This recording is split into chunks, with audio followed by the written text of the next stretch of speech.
अबई को एक बाहरी इलाके में ले जाकर उसे एक उड़ता हुआ किक मारा और दर्जनों ताकतवर लोगों के सामने अबई जरा भी नहीं घबराया। उसकी हेयर स्टाइल भी नहीं बिगड़ी। उसने अपनी मांसपेशियों को थोड़ा खींचा, मुस्कुराते हुए कहा, मैं ऐसा व्यक्ति हूँ जो कभी भी ग्राहक को नुकसान नहीं पहुँचाता। आप लोग अमेरिकी हैं, मैं भारतीय हूँ। रुपए और डॉलर की विनिमय दर के अनुसार $1 बराबर है 72 रुपए। आपने मुझे एक बार मारा तो मुझे आपको 72 बार मारना चाहिए।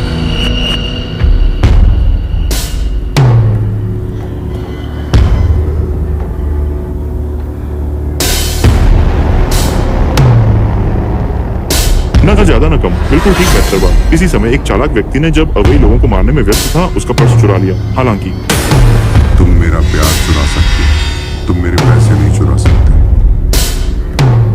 लेकिन भले ही अवैध इतना जबरदस्त इंसान हो, वह भी सुंदरता से मोहित हो सकता है। उस दिन वह रास्ते में एक लड़की से टकरा गया और जब उनकी नजरें मिली, अवैध ने प्यार देखा। हालांकि उसे नहीं पता था कि यह मुलाकात लड़की ने जानबूझकर आयोजित की। वो एक विश्वविद्यालय की छात्रा थी। पूरे दिन शराब पीना और जुआ खेलना, हर महीने पिताजी से मिलने वाला खर्चा महीने की शुरुआत में ही खत्म हो जाता था। पैसा नहीं होने पर उसे केवल R&D कंपनी से उधार लेना पड़ता था। इसलिए उसने आवे पर नजर डाला। एक बार संयोग से मिलने का नाटक किया, उसको एक मासूम कॉलेज छात्रा के रूप में पेश किया, जिससे आवे को गहराई से आकर्षित। कुछ दिनों बाद लड़की आ गई आवे की कंपनी में। आवे को देखकर उसने आश्चर्य जताया, फिर कहा कि उसे $10,000 का ऋण चाहिए। नियम के अनुसार R&D के लिए पासपोर्ट या पहचान पत्र गिरवी रखना होगा। लड़की ने सोचा, ये पासपोर्ट ले लो और आईडी दस्तावेज रख लो।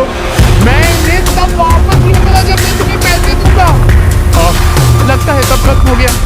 लेकिन लड़की तैयारी के साथ आई थी। उसने अपनी दुखभरी जिंदगी की कहानी सुनानी शुरू की, जैसे कि माता पिता का देहांत हो गया और एक विकृत चाचा है वगैरह वगैरह। ये $1,000 उधार लेना सिर्फ अपनी पढ़ाई पूरी करने के लिए।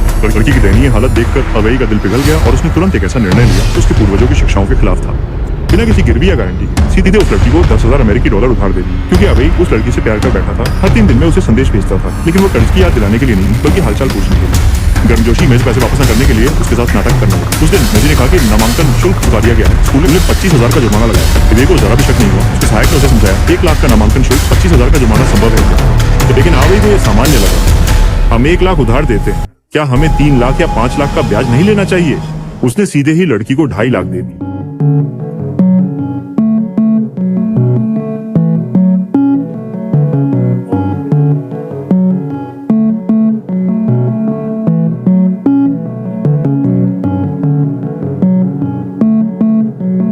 इतना प्यारा आलिंगन देखकर ये 25,000 सीधे दे दिए। इस दिन से लड़की ने प्यार का बहाना बनाकर आवे को ATM मशीन की तरह इस्तेमाल करना शुरू कर दिया। जब तक कि इस दिन आवे ने कर्ज वसूलते समय अनजाने में मेज पर एक परिचित छवि देखी।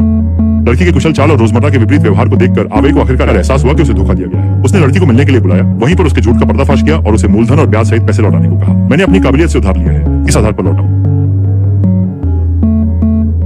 तुम्हारी हिम्मत कैसे हुई मुझे मारने की? क्या तुम जानते हो मेरे पापा कौन है? लड़की ने फोन निकाला और अपने पापा को कॉल किया। कहा कि उसे किसी ने मारा है। फोन रखने के 1 मिनट के अंदर ही एक हेलीकॉप्टर आ गया। हथियारबंद पुलिस ने अपनी बंदूकें आवे की ओर तान दी। फिर बड़ी संख्या में पुलिस वहां पहुंच गई। असल में वह लड़की साधारण व्यक्ति नहीं थी। उसके पिता एक भारतीय अरबपति व्यापारी थे, जिनका अमेरिका में भी बहुत प्रभाव था, और उनका एक उपनाम भी था लोन किंग, जिन्होंने भारतीय बैंक से 1,000 अरब का कर्ज लिया था, लेकिन हमेशा चूक करता बने रहे और जो भी उनसे वसूली करने आता उसका यही हाल होता। असल में लड़की ने अपने पिता की विशेषता को अपनाया है, जो अपनी क्षमता से उधार लिया गया पैसा कभी वापस नहीं करता। लेकिन इस बार वे आ गए हैं आवे के सामने।